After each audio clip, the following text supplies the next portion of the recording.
Shalom and welcome to another in our series of podcasts from Temple Beth Am, a dynamic center for conservative Judaism in Los Angeles. This is Meditation and Mindfulness with Rabbi Adam Kligfeld. Good morning, everyone. Morning to those who are here in my office in Temple Beth Am in Los Angeles. Hello to those who are joining on Facebook. Hello to anyone who might be watching live on the Temple Beth Am Facebook page or my Facebook page, and hello to anyone who's listening to this at your own pace on the Temple Beth Am podcast series. It's Friday morning. It's a gray, rainy day in Los Angeles, which most the natives of Southern California rue, and I cheer. It's nice to have a couple of clouds in this city. It's very hard to find calm and peace these days. The pace of information has been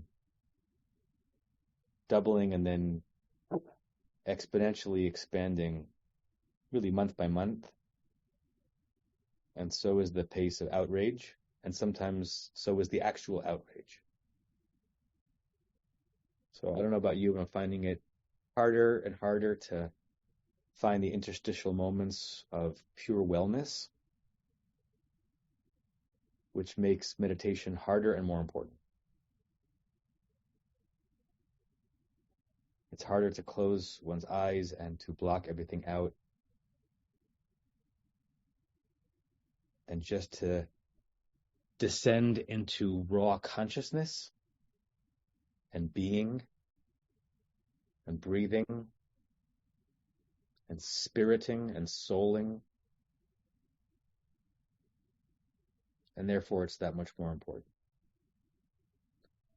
I don't think it's linear. I don't think it's arithmetic, but I think that people who have a mindfulness and meditation practice are going to have a better time surviving, and that's the right word, whatever the world's about to be throwing at us.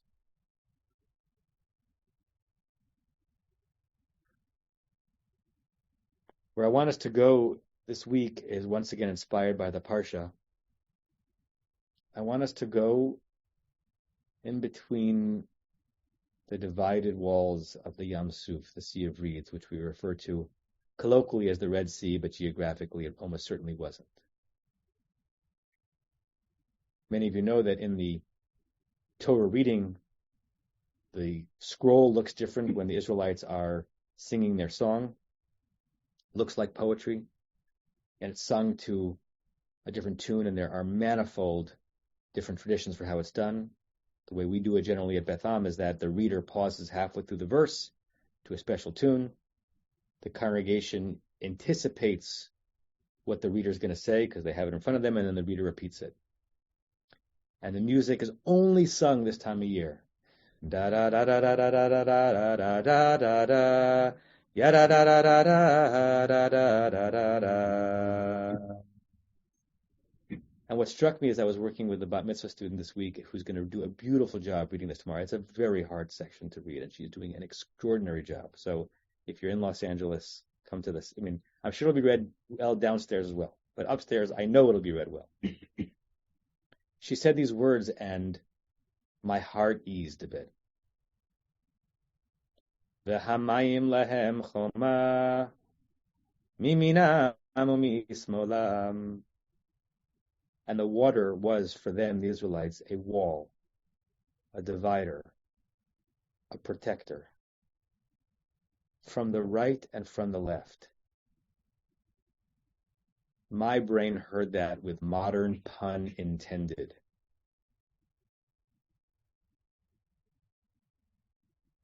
What does it mean to craft a space, a zone, where there are boundaries protecting you from some of the extreme on the right and the left, and just from the chaos and the havoc around you? So I've been trying to channel this week not the fear that the Israelites must have felt, not knowing how the story was going to turn out, because they didn't. But the calm that may have descended into their souls, knowing that God had created a womb for them amidst the waters, where they were okay. V'hamayim lehem choma. The water was a barrier on this side and on that side.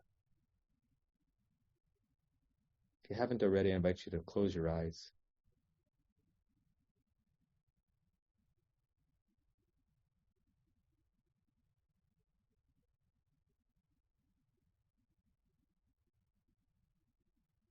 And assume the position in whatever chair or bench that you're sitting in. Just assume it with some kavanah, with some intent. Even if you don't need to adjust your position, just claim this position as non-accidental.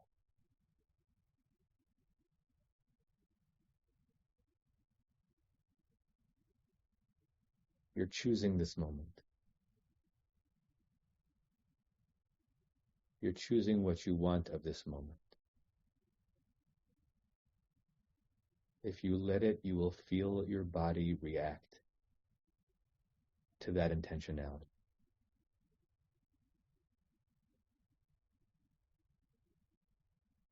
You will feel heavy and light.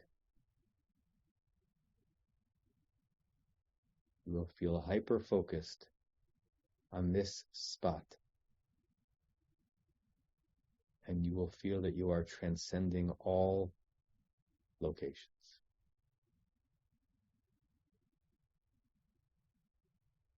You will feel the yellow brick road to wellness just unfurling before you. You're not there yet, it's not instant. But being on the path itself is restorative. You will remind yourself to breathe.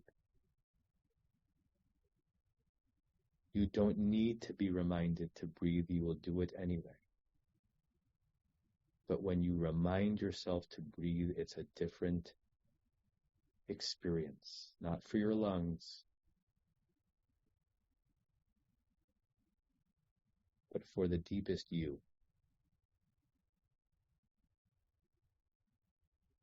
Oxygen not for your blood, but for your spirit.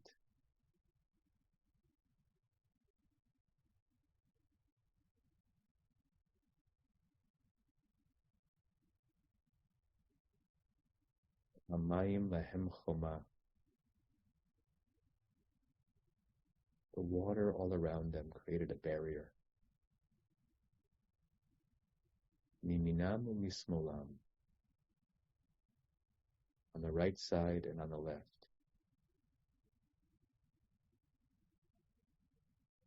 They were in the middle, in the center, dry, safe, protected, the pathway clear. Nothing could crash on them.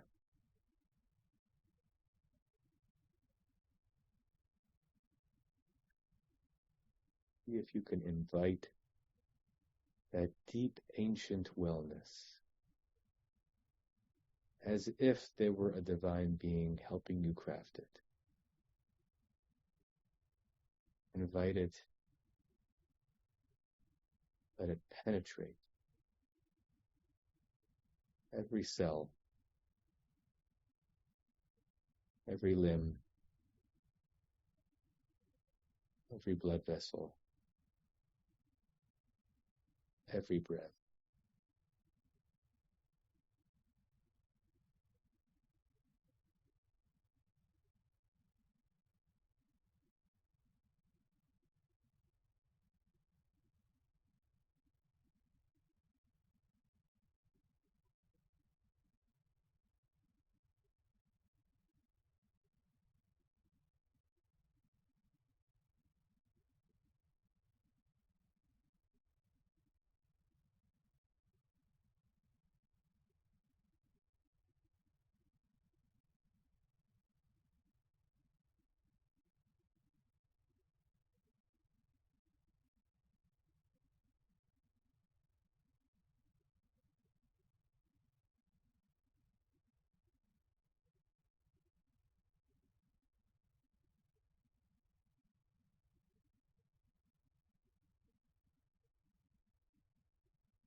As you come up from the surface to the surface, you don't feel the walls crashing down on you so quickly. And again, we don't want to make this experience overly utilitarian, but it might be a challenge throughout the day to see if you can find yourself even in miniature moments in that zone where the hard stuff is over there and over there, but you're in a place that's well, at least for a few moments. We'll recite the closing meditation prayer together 3 times. May we in all beings have happiness in the cause of happiness. May we all be free of suffering in the cause of suffering. May we all experience true happiness that has no taint of suffering. May we live in great equanimity, free from burdening attachment to loved ones and contempt for others, but rather with compassion for all. May we in all beings have happiness in the causes of happiness. May we all be free of suffering in the causes of suffering. May we all experience true happiness that has no taint of suffering. May we live in great equanimity, free from burdening attachment to loved ones and contempt for others, but rather with compassion for all. May we in all beings have happiness in the causes of happiness. May we all be free of suffering in the causes of suffering. May we all experience true happiness that has no taint of suffering. May we live in great equanimity, free from burdening attachment to loved ones and contempt for others, but rather with compassion for all. I say to you all, Shalom, Shabbat Shalom, Namaste, have a good day, and be well. Be well, try to find the wellness around you. You have been listening to another in our series of podcasts from Temple Beth Am, a dynamic center for conservative Judaism in Los Angeles. If you enjoy these podcasts, we invite you to write a review on the Apple Podcast site or wherever you get your podcasts. For more information about Temple Beth Am Los Angeles, go to tbala.org.